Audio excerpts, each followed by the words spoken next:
Alam mo ba na kahit hindi ka marunong magluto, oo, pwede kang kumita at makaipon ng 43,000 or 48,000 o higit pa? Oo, napakadali lang ng recipe na 'to, wala kang gagawin. Oo, walang gawing luto. Oo, assemble-assemble lang. So, sa bawat cups natin, maglagay ka ng 5 pirasong matcha mallows. May palaman niya na matcha din. Oo.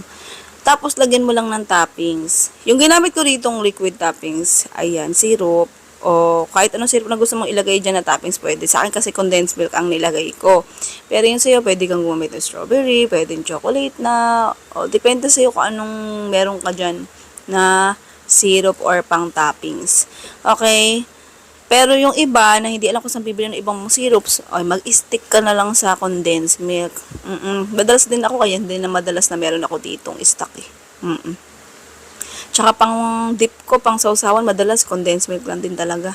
Okay, tapos sa another toppings natin, yung powder. Ayan, unsweetened cocoa powder. Para magbalanse yung tamis ng condensed milk at saka yung pait ng unsweetened cocoa powder. Kaya, yan yung pinag-partner kong toppings.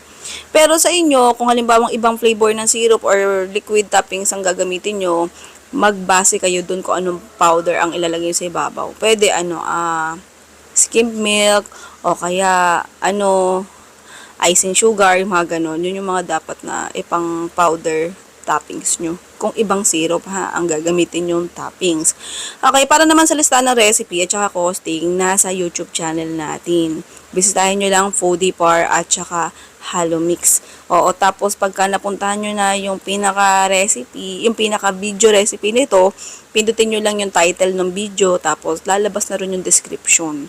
Okay, may listahan na ng recipe yun, may listahan na ng costing. Bukod doon, meron ng formula. I-scroll mo lang pababa. Nandun na lahat. Aaralin mo na lang. Okay, kumpleto na yun. Kaya doon natin nilipat yung listahan ng recipe at saka costing. Kumpleto na. Para sa mga hindi makaunawa or ayaw unawain ang formula or yung costing natin, nandoon na para maunawaan. Hindi ko lang sure kung uunawain. Salbahay. Okay, sige na. Goodbye, good luck. Love you.